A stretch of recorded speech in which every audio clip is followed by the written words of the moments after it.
Hi, so today I'm going to make a short biography about Malala Yousafzai.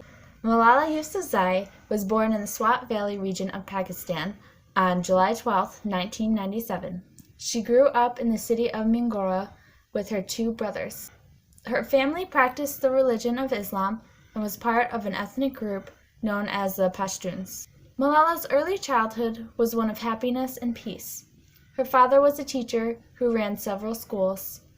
Many Pakistani girls did not attend school, but this was not the case with Malala. Her father ran a school for girls where Malala attended. Malala loved learning and going to school. She dreamt one day of becoming a teacher, a doctor, or a politician. She was a bright girl. She learned 3 languages, including Pashto, English, and Urdu. Her father always encouraged her to learn more and taught her that she could accomplish anything. Around the time Malala was 10 years old, the Taliban began to take over the region where she lived. The Taliban were strict Muslims who demanded that all people follow Islamic Sharia law. They said that women were to stay home. If a woman left her home, she was to wear a burqa, a garment that covers the body, head, and face, and must be accompanied by a male relative. As the Taliban gained more control, they began to enforce new laws. Women would not be allowed to vote or have jobs. There would be no dancing, television, movies, or music. Eventually, the Taliban demanded that girls' schools would be shut down. Girls' schools that were not shut down were burned or destroyed. About this time, Malala's father was approached by BBC to get a female student to write about her life under Taliban rule. Despite worrying about the safety of his family, Malala's father agreed to let Malala write a blog for the BBC. The blog was called Diary of a Pakistani Schoolgirl.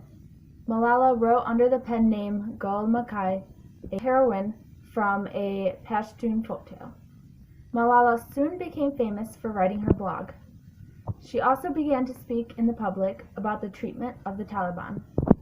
War broke out in the Swat region as the Pakistani government began to fight back against the Taliban. Eventually, the government took back control of the area and Malala was able to return to school. The Taliban was not happy with Malala. Even though the fighting had ended and the schools were open again, there were still Taliban throughout the city. Malala was told to stop speaking out and received numerous death threats. One day after school, on October 9, 2012, Malala was taking the bus home. Suddenly, a man with a gun boarded the bus. He asked, "Who is Malala?" And he said he would kill them all if they didn't tell him. Then he shot Malala. The bullet struck Malala in the head and she was very sick. She woke up a week later in the hospital in England. The doctors weren't sure if she would live or have brain damage, but Malala had survived. She still had to have a great number of surgeries, but was attending school again 6 months later. Getting shot did not stop Malala. On her 16th birthday, Malala gave a speech to the United Nations. In this speech, she spoke about wanting all girls to have an education. She didn't want revenge or violence on the Taliban, even the man who shot her. She wanted peace and opportunity for all. Malala's fame and impact has continued to grow.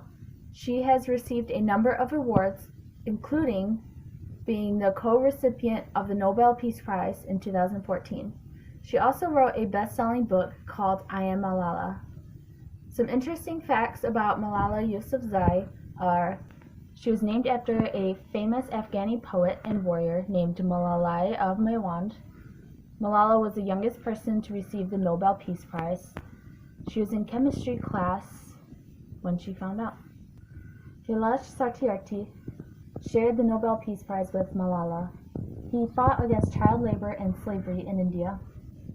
The United States named July 12th as World Malala Day, and she once said, "When the whole world is silent, even one voice becomes powerful."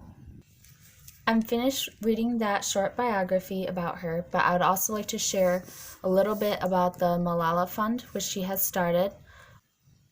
Her fund helps expand access to free secondary school through advocacy, mentorship programs, and re-enrollment campaigns in countries all across the world where girls like her do not have the opportunity to go to school.